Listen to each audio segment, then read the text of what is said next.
Does Ginkgo Biloba or Maca help with erections? I'm Dr. Rena Malik, urologist and pelvic surgeon, and in today's episode, we're going to discuss the benefits or lack thereof of supplements called Ginkgo Biloba and Maca. Ginkgo Biloba.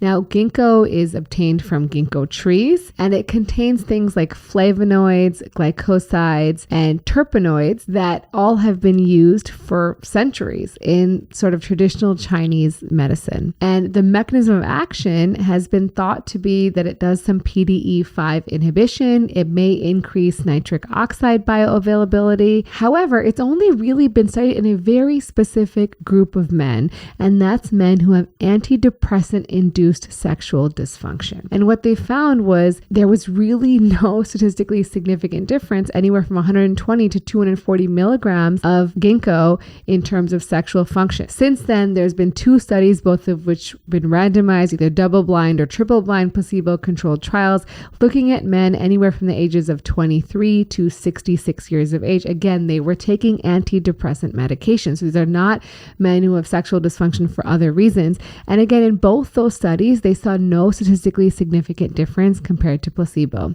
And again, there's a number of side effects.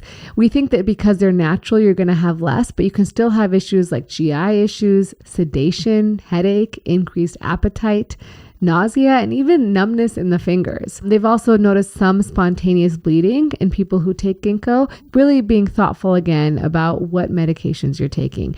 You definitely don't want to take it if you have anti-anxiety medications or antipsychotics. So again, so far of all the things we've reviewed, I would say probably the best bets are L-arginine or L-citrulline. Next, let's go into maca root powder. Now, this is a Peruvian plant, a root vegetable derived from the Lepidum mayeni plant. I don't know if I'm saying that right. The mechanism of action is unclear, but it is very frequently used and talked about. And however, there's really very limited data. So there's one double-blind randomized placebo trial looking at 2,400 milligrams of maca daily for 12 weeks on men with ED. And they did see an improvement in those IIEF scores. However, they only saw an improvement of 1.6 points. Now, I don't think I talked about this yet, but the minimal clinically important difference is something that we actually study to find out if you get a change on a survey, how many points does it need to change for you as an individual to notice a difference?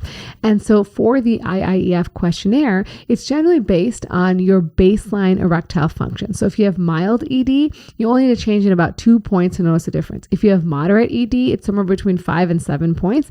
If you have severe ED, it's somewhere between 7 and even 12 points. So the more severe your ED is, the higher change you need. So this is even below 2. So likely it's not a clinically meaningful difference. There's also 3 other studies that were double-blind, randomized, either parallel placebo or crossover trials with either healthy men or cyclists, and they showed an improvement in IIEF scores. One of them did. However, the other 2 only saw improvements in desire and not necessarily erectile function. The dosing ranged anywhere from 1.5 to 3 grams per day. Based on this, I would say there's really insufficient data to say that maca has a meaningful difference, but they did notice minimal side effects, and that were things like being a little moody, cramps, gastritis, and insomnia. Hope you guys enjoyed this episode. If you did, make sure to subscribe and share this channel with your friends.